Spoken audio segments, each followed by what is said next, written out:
Hello दोस्तों, मैं आपका स्वागत करती हूँ आपके अपने channel UGC net self study में। तो जैसा कि हम लोग डेली का सीरीज कर रहे हैं प्रैक्टिस सेट, जो कि भाषा साहित्य यूजीसी नेट के सिलेबस में जो लगी है यूनिट 1, जो भाषा साहित्य है हिंदी भाषा से संबंधित, वहाँ से प्रैक्टिस सेट कर रहे हैं। और अभी तक 150 प्रश्न ऑलरेडी हम लोगों ने कर लिया है। तो अभी तक आपने नहीं देखा है तो प्लेलिस्ट बनी है, आप जाकर देख लें पिछला वीडियो। और उससे भी पहला वीडियो जो कि मैंने 1000 क्वेश्चन सीरीज डाला हुआ है, वो भी ज़रूर से देखें। वहाँ से प्रश्न आपके पूछे जाएंगे बीपीएससी टीआरई 4 के लिए और यूजीसी नेट जो 2024 दिसंबर और जनवरी के लिए। तो वो काफ़ी महत्वपूर्ण है, तो ज़रूर से आप देख लें उसे। और अगर चैनल पर नए हैं तो सबसे पहले चैनल को सब्सक्राइब कर लें और बेल आइकन प्रेस कर लें, ताकि हर नोटिफिकेशन आप तक पहुंच पाए और आप इसका लाभ उठा सकें।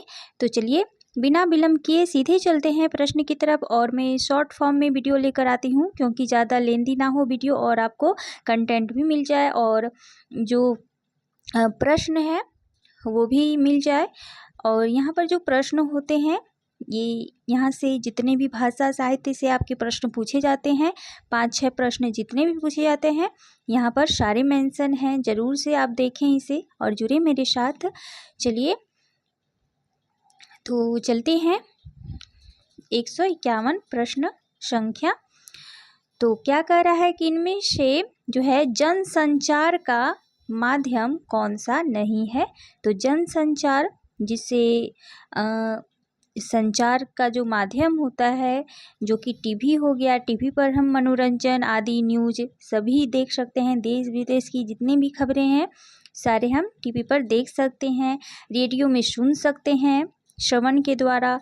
इंटरनेट जो कि अभी प्रसिद्ध है, विश्व प्रसिद्ध ख्यातिपूर्ण है और इसके बारे में आप सभी जानते हैं, बच्चे बच्चे अवगत हैं, तो ज़्यादा यहाँ पर मैं नहीं बताऊंगी। तो इसमें एक टेलीफोन जो है ये जनसंचार का माध्यम आपका नहीं होगा।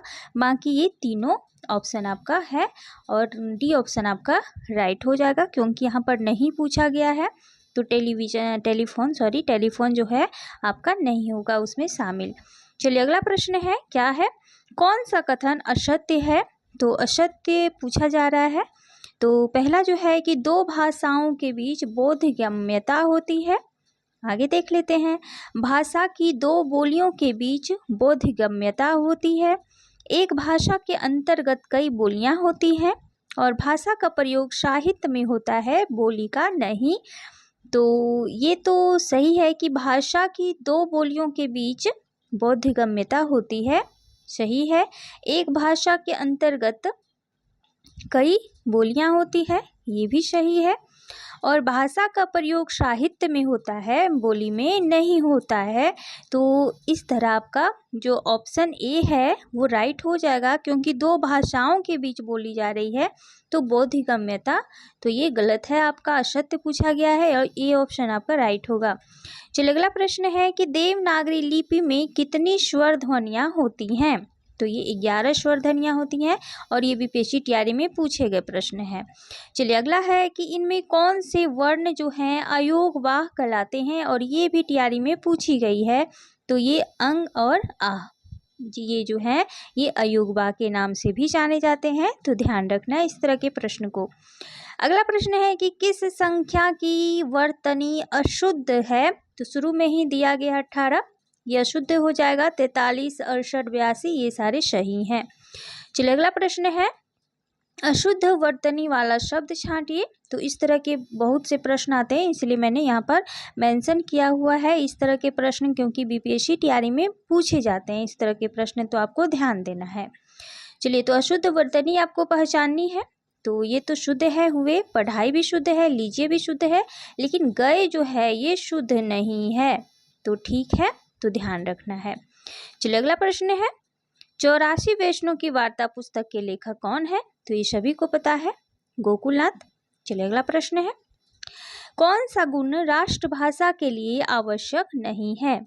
तो राष्ट्रभाषा संबंधित यहाँ पर आपको गुण बताना है, कौन सा आवश्यक नहीं है।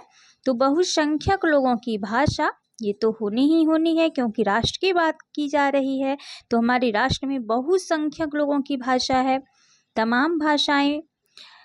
और व्यापक क्षेत्र में वृहत, तो एक व्यापक क्षेत्र राष्ट्र में है तो वृहत हुआ, तो ये भी सही हो जाएगा।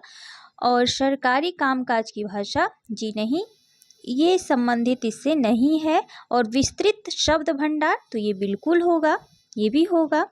तो बी ऑप्शन आपका राइट होगा, क्योंकि सरकारी कामकाज की भाषा जो है ये इसमें प्रयुक्त हो या ना हो, इससे राष्ट्रभाषा के गुणों में कोई परिवर्तन आपको नहीं देखने मिलेगा। तो बी ऑप्शन आपका राइट होगा। बाकी ये तीनों आपको ध्यान रखना है कि ये इसके राष्ट्रभाषा के आवश्यक तत्व हैं, गुण हैं, जो समझिए। चलिए अगला प्रश्न है, राष्ट्रभाषा के प्रति सरकार के कर्तव्यों एवं दायित्वों का जो उल्लेख है वो किस अनुच्छेद में है? तो आपको पता है कि 343 से 351 तक जो है राष्ट्रभाषा संबंधित हमारे दायित्वों का यहाँ पर वर्णन किया गया है, राष्ट्रभाषा से संबंधित है। तो ये 351 में सरकार के कर्तव्यों एवं दायित्वों का उल्लेख यहाँ पर मिलता है, तो ध्यान रखना है। और ये सभी प्रश्न जो हैं बीपीएससी में पूछे जा चुके हैं, और यूजीसी नेट और बाकी जितने भी कॉम्पिटिटिव एग्जाम हैं सभी में पूछे गए हैं कहीं ना कहीं। तो ये ध्यान रखना है आपको, सिर्फ ये एमसीक्यू के तौर पे नहीं है, यहाँ पर प्रीवियस ईयर भी क्वेश्चन यहाँ पर मेंशन है। तो चलिए, तो 346 किससे संबंधित है, 44 किससे संबंधित है, 43 तो आप पता ही होगा। तो ये दोनों को आप जरूर से कमेंट में बताइएगा कि 346 और 344 किससे संबंधित है। चलिए अगला प्रश्न देख लेते हैं। अगला प्रश्न है कि राजा लक्ष्मण सिंह आगरा से कौन सी पत्रिका निकालते थे? और ये अगर पूछिए तो बीपीएससी में क्या नहीं पूछा गया, बिल्कुल पूछा गया ये प्रश्न। और ये यूजीसी नेट में भी पूछा गया, टीजीटी के एग्जाम में, झारखंड में भी पूछी गई है, बहुत सारे एग्जामों में पूछी गई है। तो ये प्रजा हितैषी जो कि आगरा से ये निकालते थे। और विशाल भारत किसकी है? तो ये भी आपको ध्यान रखना है, ठीक है। चलिए अगला प्रश्न है कि परिनिष्ठित भाषा का दूसरा नाम क्या है? तो मानक भाषा को ही परिनिष्ठित भाषा बोली जाती है, और ये भी टीआरई में पूछी गए प्रश्न है, ठीक है। तो अलग अलग तरीकों से पूछा जाता है, लेकिन अगर आपको क्वेश्चन और उसका तर्क पता रहेगा तो आप आसानी से कर सकते हैं। चलिए अगला प्रश्न देख लेते हैं कि संविधान सभा ने हिंदी को राजभाषा बनाने का जो प्रस्ताव था वो कब पास किया था? तो ये 14 सितंबर 1949 को पास किया गया था, और ये भी बीपीएससी में पूछे गए प्रश्न हैं, तो आपको ध्यान रखना है। चलिए अगला प्रश्न है, प्रश्न क्या पूछ रहा है कि भाग्यवती उपन्यास के लेखक इनमें से कौन है? तो ये श्रद्धाराम फुलेरी है। भाग्य पे सबको श्रद्धा रखनी चाहिए, कभी भी निराशा में नहीं रहना चाहिए, क्योंकि जो श्रद्धा रखते हैं उसी का भाग्य उदय भी होता है। तो इस तरह से आप, ये बात भी सही है, और आप छोटी सी ट्रिक के माध्यम से आप याद भी इसे आसानी से कर सकते हैं। चलिए अगला प्रश्न है कि किसका संबंध जो है कलकत्ता के फोर्ट विलियम कॉलेज से नहीं था? तो किसका संबंध नहीं था? तो सदल मिश्र का तो था, लल्लू लाल का भी था, इंसाअल्लाह खां का भी था, लेकिन जो लक्ष्मण सिंह थे इनका फोर्ट विलियम कॉलेज से संबंध नहीं था। आप आचार्य रामचंद्र के बुक अगर ध्यान से देखिएगा तो सारी बातें वहाँ पर मेंशन उन्होंने की है, और काफ़ी महत्वपूर्ण है। चलिए अगला प्रश्न है कि इनमें से कौन सी कृति मुल्ला दाऊद की है? तो मुल्ला दाऊद की कौन सी कृति है? तो ये चंदायन हो जाएगा, जो कि 1779 का है, ठीक है, सॉरी 1579 होगा, 1579 होगा ये चंदायन। और मधुमालती मंचन का, मृगावती जो है कुतुबन का, और हंस जवाहिर जो है कासिम शाह का है 1744 ईस्वी का, और मृगावती 3 का है, और मधुमालती 1545, मृगावती 1503। तो ध्यान रखना है, चंदायन 1579। चलिए अगला प्रश्न देख लेते हैं। भाषा योग वशिष्ठ नामक कृति के रचयिता कौन है? तो ये हो जाएंगे राम प्रसाद निरंजनी जी। चलिए अगला प्रश्न है, इनमें से किस पत्रिका के संपादक भारतेंदु बाबू हरिश्चंद्र थे? तो ये 1867 ईस्वी में कवि वचन सुधा के ये संपादक रहे थे। तो भारतेंदु जी का है, कवि वचन सुधा है, और एक स्त्री विमर्श भी है उनका पत्रिका। ठीक है, तो आप जरूर से कमेंट कीजिएगा कि स्त्री विमर्श पर इन्होंने कौन सा पत्रिका निकाला था, और वह आई होप कि सभी को पता होगा और होनी भी चाहिए। काफ़ी महत्वपूर्ण पत्र क्या है और वहाँ से प्रश्न पूछे जाते हैं, तो ध्यान रखना है और कमेंट करना है। और इंदु प्रसाद से संबंधित है, चांद महादेवी वर्मा से संबंधित है, सरस्वती जो पत्रिका है वो महावीर प्रसाद जी से संबंधित है। तो यहाँ पर सभी का मैंने बता दिया, आपको ध्यान रखना है सिर्फ। चलिए अगला प्रश्न है कि हिंदी का पहला साप्ताहिक पत्र किसे माना जाता है। मोस्ट इम्पोर्टेंट प्रश्न है और कई बार पूछी गई है। तो ये उदंत मार्तंड जो कि 1826 ईस्वी में प्रकाशित हुई थी पंडित जुगल किशोर द्वारा, जो कि कलकत्ता से प्रकाशित होती थी, लेकिन कुछ समय ही इसका प्रकाशन हो पाया था और बंद हो गई थी ये पुनः। तो इसको आपको ध्यान में रखना है क्योंकि हिंदी का पहला साप्ताहिक पत्र है, ध्यान में रखना है, साप्ताहिक पत्र है। चलिए अगला प्रश्न देख लेते हैं। अंग्रेजी शासनकाल में हिंदी को स्कूलों में प्रवेश दिलाने का श्रेय किस हिंदी सेवी व्यक्ति को दिया जाता है। तो वो व्यक्ति थे राजा शिव प्रसाद सितारे हिंद। स्कूलों में, ठीक है, ध्यान रखना है कि स्कूलों में प्रवेश दिलाने वाले जो श्रेय है किनको जाता है हिंदी का, तो राजा शिव प्रसाद सितारे हिंद को जाता है, जिन्होंने स्कूलों में हिंदी को प्रवेश दिलाया था। चलिए अगला प्रश्न है कि इनमें से कौन सा व्यंजन मूल व्यंजन नहीं है। यहाँ पर नहीं पूछा जा रहा है, तो आप देख सकते हैं कि ये अच्छा हो जाएगा क्योंकि ये संयुक्त व्यंजन है, 2 वर्णों से मिलकर बनी हुई है, और अर्थ और ज ये मूल व्यंजन के तौर पर आ जाएंगे। चलिए अगला प्रश्न है, कौन सा व्यंजन मूर्धन्य वर्ग का है। तो मूर्धन्य वर्ग में कौन सा आएंगे, ढ आ जाएगा, ट ठ ड ढ। तो ट वर्ग जो है ये मूर्धन्य ध्वनियाँ है, तो इसीलिए बी ऑप्शन आपका राइट होगा। अगला प्रश्न देख लेते हैं कि इनमें से कौन सी विशेषता देवनागरी लिपि में नहीं है।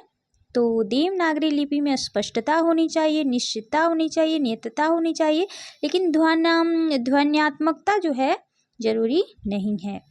चलिए अगला प्रश्न है, कौन सा व्यंजन, तो वही प्रश्न है। चलिए अगला देख लेते हैं। अमीर खुसरो का काल क्या है। तो ये 13वीं शती है, ध्यान रखना है, प्रश्न पूछे जाते हैं। कभी कहीं कहीं जो आपको दिखेगा वो 12वीं शती भी दिखेगा, लेकिन अगर 13वीं शती आए तो वो आपको लगाना है, और 12वीं आए 13वीं नहीं आए फिर आपको 12वीं शती लगाना है। तो इस तरह ध्यान रखना है। चलिए अगला प्रश्न देख लेते हैं कि इनमें से कौन ब्रजभाषा कवि नहीं है। तो यहाँ पर देख सकते हैं कि भूषण जो कि रीतिकाल से संबंधित हैं, ठीक है, देव ये भी रीतिकाल से संबंधित हैं, नरोत्तम दास ये भी रीतिकाल से संबंधित हैं, और ये तीनों ब्रजभाषा कवि हैं, ब्रजभाषा इनकी है। और लाल दास जो हैं ये मैथिली को इन्होंने प्रसिद्धि दिलाई थी। जिस तरह विद्यापति जाने जाते हैं उस तरह इनकी जो भाषा थी लाल दास की, इनकी भी भाषा मैथिली ही थी। तो देखिए कितनी इम्पोर्टेंट प्रश्न है आपका, हो सकता है कि यहाँ पर आपको ये दे दिया जाए यही प्रश्न उठाकर, तो आप यहाँ पर कंफ्यूज हो जाएंगे कि लाल दास भी भक्ति काल के ही अंतर्गत आते हैं, लेकिन मैथिली भाषा है इनकी। तो आप देख सकते हैं कि मैथिली से जो मैथिली के नाम से जाने जाते हैं वो मैथिल कोकिल विद्यापति, लेकिन लाल दास को भी यहाँ पर मैथिली में काफ़ी प्रसिद्धि मिली है, उन्होंने मैथिली को बहुत ही प्रसिद्ध किया है। तो ध्यान रखना इस तरह के प्रश्न को गलत ना हो पाए। चलिए अगला प्रश्न है कि रोहतक, हिसार, करनाल में कौन सी बोली का क्षेत्र है। तो इन सभी में बांगरू बोली जाती है, तो बी ऑप्शन आपका राइट होगा, ध्यान रखना है। और सॉरी, तो चलिए फ्रेंड आज के लिए बस इतना ही। आज टोटल हम लोगों ने 25 प्रश्न किए हैं और टोटल 175 प्रश्न पूरे हो गए हैं। इस तरह के आगे भी हम करेंगे, ठीक है। तो यहाँ पर काफ़ी महत्वपूर्ण सीरीज चल रही है जो कि आपके बीपीएससी टीआरई 4 और UGC net, TGT, PGT 6 to 8, 9, 10 जितने भी हिंदी क्षेत्र से होने वाले एग्जाम हैं ये सभी के लिए महत्वपूर्ण है और प्रश्न यहीं से पूछे जाएंगे। ठीक है। ऐसा नहीं कि कहीं से भी पूछ लिया जाए प्रश्न, इससे बाहर आपके प्रश्न नहीं जाएंगे, विश्वास रखिए, क्योंकि ये पैटर्न पर आधारित प्रश्न है और बिल्कुल बेसिक से उठाए गए प्रश्न हैं। तो ज़रूर आप मेरे से साथ बने रहें और कंटिन्यूअस ये क्लास चलती रहेगी यूँ ही। चलिए, थैंक यू सो मच। अगर चैनल पर नए हैं तो ज़रूर से चैनल को सब्सक्राइब कर लें, बेल आइकन प्रेस कर लें और बने रहें मेरे साथ आगे की प्रिपरेशन के लिए। Thank you so much.